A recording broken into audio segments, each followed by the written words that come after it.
ઇન્ડિયામાં આપ સૌનું હાર્દિક સ્વાગત છે। સમાચાર છે કે લખતર ભાજપના કાર્યાલય ઓપનિંગમાં રાજપૂત કરણી સેનાનો વિરોધ। કાર્યાલય ખાતે દર્શી જઈ રૂપાલા હાય હાય જય ભવાની ભાજપ જવાનીના નારા લગાવી નોંધાવ્યો વિરોધ। સુરેન્દ્રનગર જિલ્લાના લખતર ખાતે આજે ભાજપ કાર્યાલયનું ઓપનિંગ હોય, કાર્યાલય ખુલ્લું મૂકવાનું હોય, જેમાં ભાજપ હોદ્દેદારો અને કાર્યકરો હાજર હોય ત્યારે લખતર રાજપૂત ક્ષત્રિય સમાજ અને કરણી સેનાના હોદ્દેદારો કાર્યાલય ઉપર ધસી ગયા હતા અને રૂપાલા હાય હાયના નારા લગાવેલ અને અફરાતફરી મચી જવા પામી હતી। હાજર પોલીસ દ્વારા યુવાનોને અટક કરવામાં આવેલ, તેમ છતાં વિરોધ ચાલુ રહેતા જય ભવાની ભાજપ જવાનીના નારા લગાવેલ ત્યારે સમગ્ર ગુજરાતમાં ધીરે ધીરે ક્ષત્રિય સમાજનું રૂપાલા વિરોધ આંદોલન હવે આક્રમક થતું જાય છે।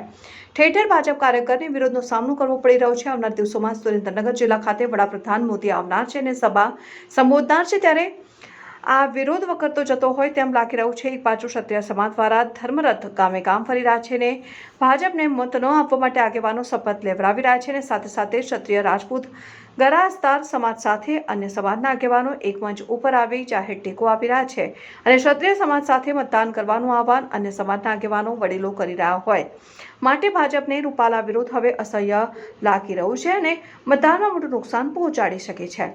Bureau chief Parmar Bhagirathsinh, news 7 India, Surendranagar.